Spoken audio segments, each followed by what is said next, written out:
Парад команд дае старт открытому першинству Брестской области по синхронным плавании. У гэтым годзе география удзельнікаў «Золотой осени» значно поширилась. Сярод спортсменок дзяўчынкі з России, Литвы и Чехии.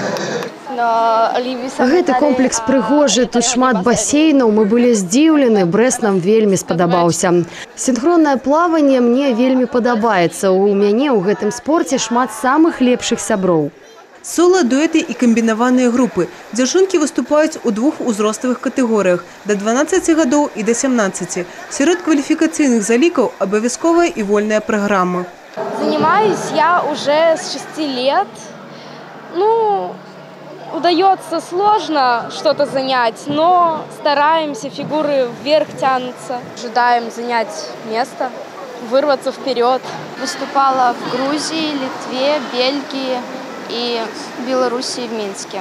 Думаю, результат будет хороший на этих соревнованиях. Выбрала этот вид спорта, потому что он интересный, красивый, хорошая растяжка, и в дальнейшем буду заниматься и показывать лучшие результаты.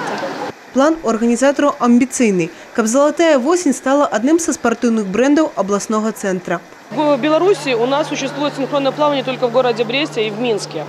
И для того, чтобы у детей были первые старты, нужно было организовать этот турнир. Посмотреть, может ли Брест оказать качественное судейство, качественное проведение соревнований. Для того, чтобы заявляться на международную арену, нам нужно опробовать свои возможности, свою базу и показать то, что мы можем принимать соревнования не хуже любой страны.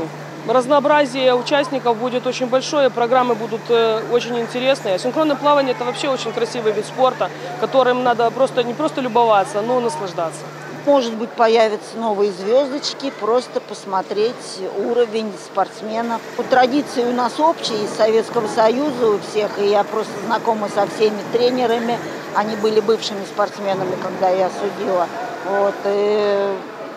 Хорошая школа, хорошая подготовка. Просто в мире довольно-таки сильна конкуренция, поэтому выбиться на самый верх довольно-таки трудно.